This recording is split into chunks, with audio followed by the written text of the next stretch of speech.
Is Bruno Fernandes the best midfielder in the world? ATM sent in by Yes Kemi. Now, I'm not saying I picked this one. Let's start with that as a title question. But is it a legitimate conversation, Hamster? I mean, there is a case for him being the best attacking midfielder in the Premier League right now. I've not really thought about it in terms of is he the most well-rounded midfielder in Europe's top 5 at the moment. That's why we're having this conversation, right? Because there actually might be some legs to it. But let's just go over an overview of his numbers just to ease people into this week's Sunday vibes, okay? Because Bruno Fernandes has now reached 20 goals quicker than any other midfielder in Manchester United's history, at least modern history in the Premier League. Only 3 players are ahead of him, reaching that milestone quicker. Ruud van Nistelrooy, Robin van Persie and Zlatan Ibrahimovic. So he is in the company of goal-scoring gods right now, isn't he? Yeah. And the 26-year-old yet to go 2 games without registering a goal or an assist. Now, of those 34 goals and assists in his 35 games, 12 of them are penalties. Let's just get that out of the way quickly, because Fernandes will be haunting the comments, won't it? And it does diminish his efforts. Like he's probably won his fair share of them. I think his expected goals and assists is about 0.95 at the moment, of course helped by the fact he takes penalties, but his underlying numbers match up with what he's producing at current. And the closest to him at United is Marcus Rashford on 0.38 in terms of that metric. I think only Harry Kane has been more prolific in terms of goals and assists since he made his debut in England, Bruno Fernandes that is. So he's just been very consistent. He's been the driving force at United. I hate to think where they'd be without him. One question we should address pretty quickly: do we think Ollie would still be in a job without the attacking endeavour of one Mr. Bruno Fernandes, Joe? I refuse to answer it. You can take it, Patter. I don't know, man, because like they seem to love him at United. Like they seem to like.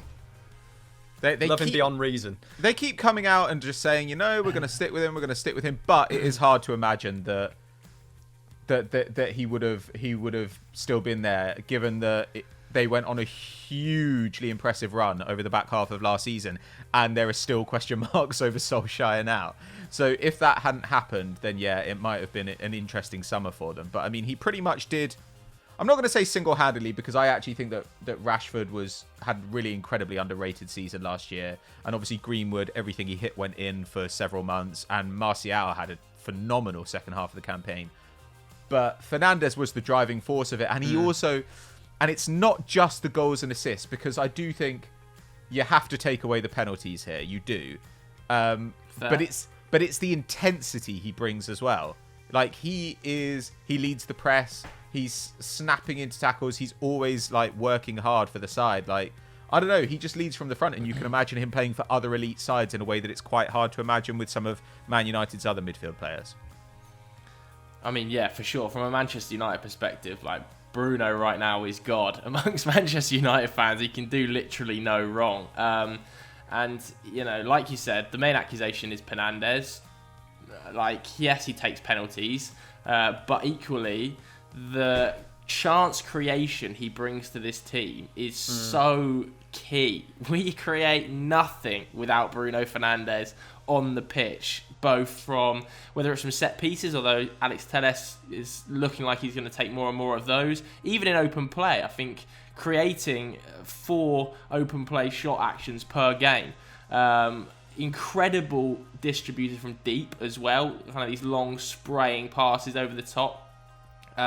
He can pretty much do it all. Tackle, shoot, pass. He's the all-round midfielder for me. Could play as a 10, could also probably play as an 8, but it doesn't suit him as well, because half of his game is little flicks around the corner, little Cruyff turns to set people up, little layoffs, which is why he gives the ball away so much. And that's now starting to become an accusation that's being levelled at him, that he's gives the ball away way too much. His pass accuracy is only 78% or whatever like that.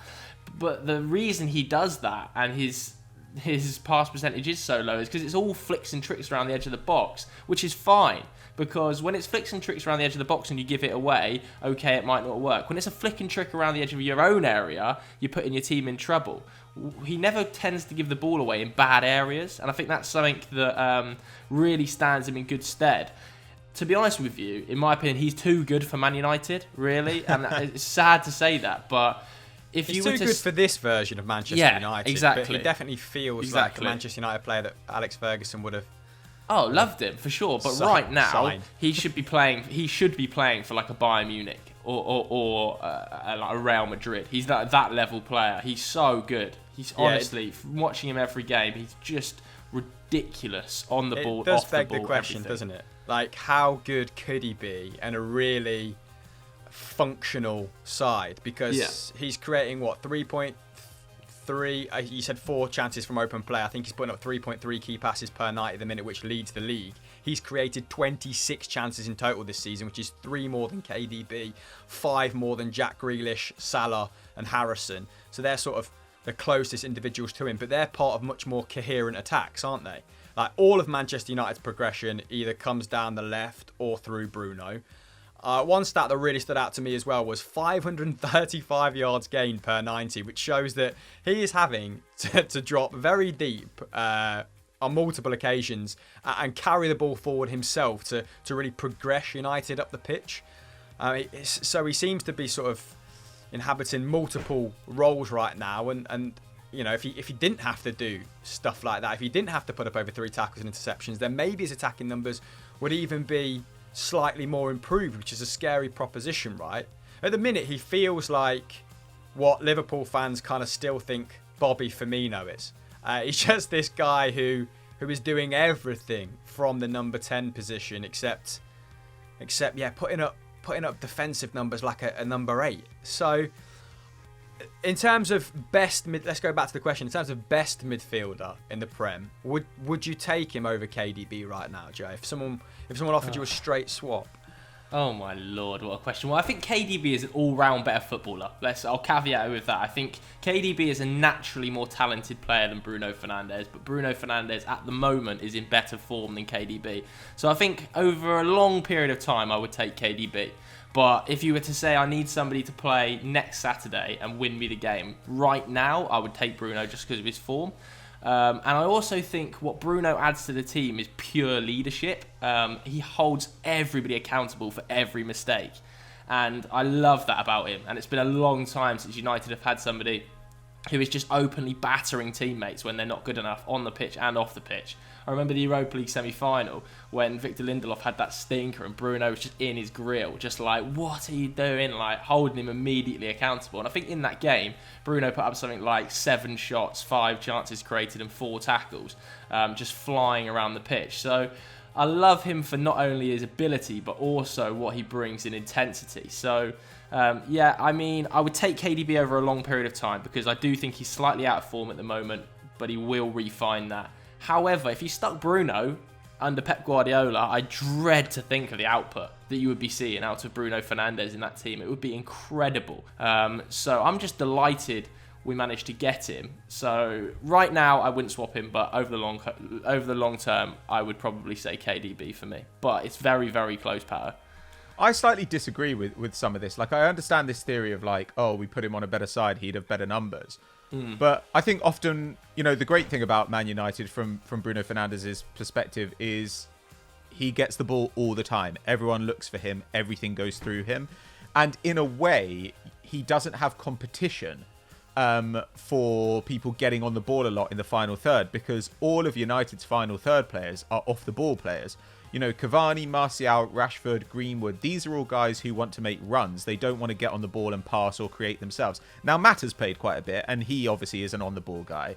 But often I think that is what really maximizes a creative player's output, just having runners and being the person everything goes through. Whereas even with De Bruyne at Man City, there are other guys who want to get on the ball a lot, like Mahrez, like Foden. Even Sterling gets on the ball a lot for a forward. So there's a part of me that thinks, I don't want to say, oh, how good could Bruno be if he didn't have to do this defensive stuff and was able to just attack more? because I think the defensive stuff is part of what makes him really, really You'd good. never change that out of him either. That's like embedded in him. He just does it instinctively.